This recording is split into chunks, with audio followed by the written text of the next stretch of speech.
Back now on the Pulse, looking at all things people, power, and politics. Here now to talk about endorsements in these huge races for mayor and governor. Detroit City Council member Mary Waters and Troy Mayor Ethan Baker, a conservative and a Democrat, here to kind of hash this out and talk about what this all means. And thank you both for joining us here on the Pulse tonight. Thank you. Sure thing. So I want to start with you, Councilwoman. When you saw today that Mayor Mike Duggan was endorsing Mary Sheffield, who already has a considerable lead, what does that do for her in your mind?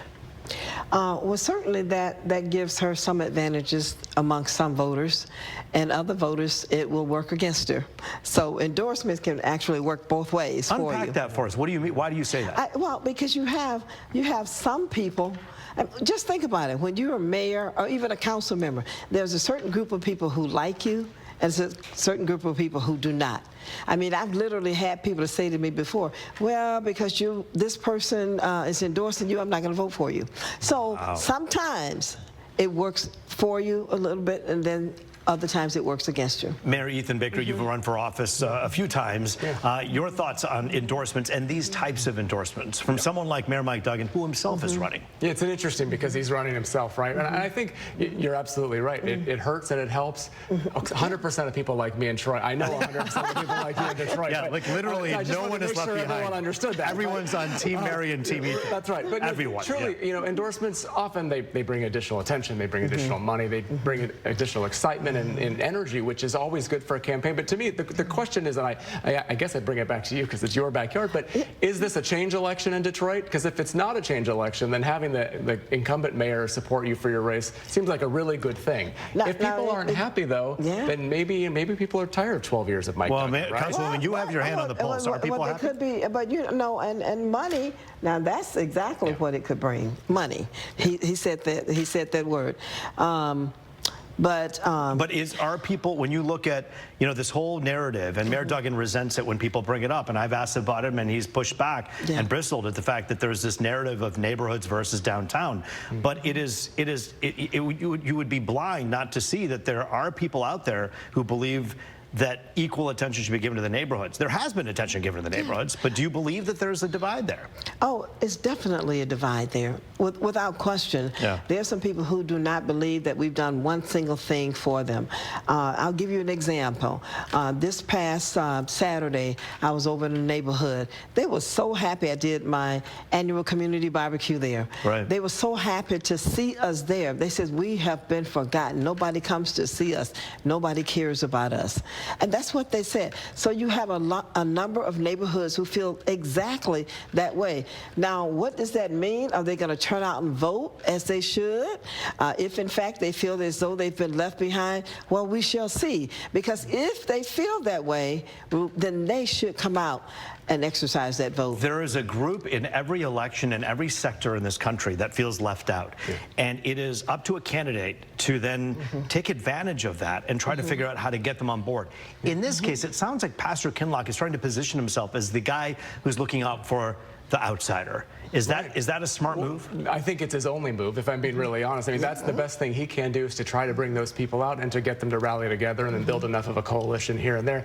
If that's the case, then there is a chance. And I do think from an outside perspective in the suburbs, we hear a lot about downtown Detroit. The neighborhoods surrounding and everything else, they need help too, right? And if Pastor Kinloch can speak to give a better message there and better help there, that could really help him as well. If he can say to them, listen, I know that you've been forgotten, and motivate them to come out and vote, there could be thousands and thousands of people that will come out and vote for him if he can get that message across. Yeah, that's an interesting numbers game, because you look at, like, you know, 45,000 plus who voted for one candidate. You have 14, 15,000, maybe 16,000 voting for another.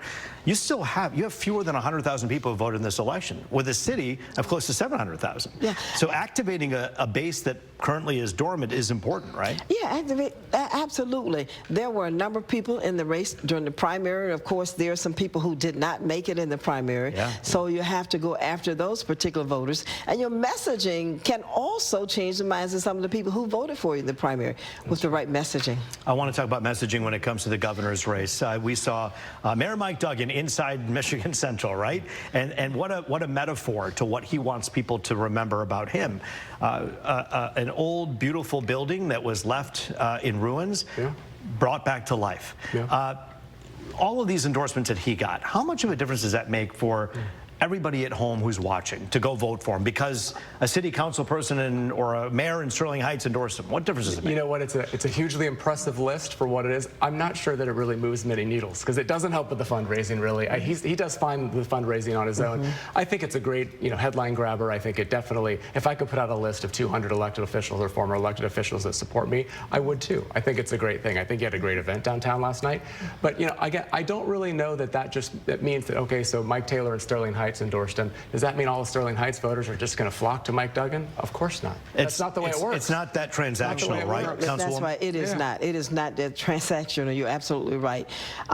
People do exactly what they want to do when they get ready to go in that booth and cast that vote. That's what they do. No matter who has told them to do certain things. Every once in a while you find a person that's really, really totally undecided.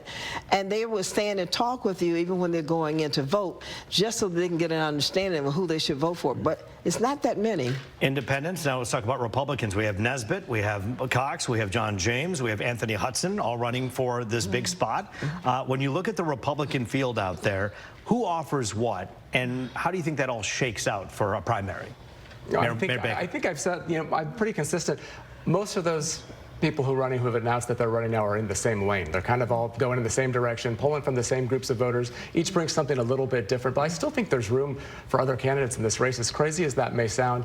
And I just don't know that, it complicates things to have the amount of money and donors that's going to Mike Duggan's campaign that traditionally have always backed pretty, conservative Republicans with their dollars. I don't know what that's going to do to the race this time, but there's still, it's a wide open race to me in so many ways. Talked about Republicans. I have to talk about Democrats while we're on this segment. Swanson, Gilchrist, Benson. Yes. What happens, how does this shake out in your mind if the election was tomorrow? Benson wins the Democratic nomination. That's what happens. What do Swanson and Gilchrist have to do to try to stop that? Well, they can try to raise a lot of money. They can campaign hard. But the fact that remains is that she has been the Secretary of State for the past 8 years. People have been used to voting for her. Now, I know no one voted for Gilchrist, but he's been the lieutenant governor for years, right? Yeah, I know. But nobody's voted for him before. Councilwoman. You have to always keep that in mind. I appreciate you helping us keep in mind that and so much more. And of course, Mary Ethan Baker, the same. We thank you both for joining us. Always like this duo. It's good. Thanks for joining like us. Too, yeah, Well, they like it too. They pulled us in. So thanks so much, my friends. Thank you. We're talking tariffs after the break on one state senator thinks it'll impact the race for U.S. Senate. You're watching The Pulse here on Fox 2.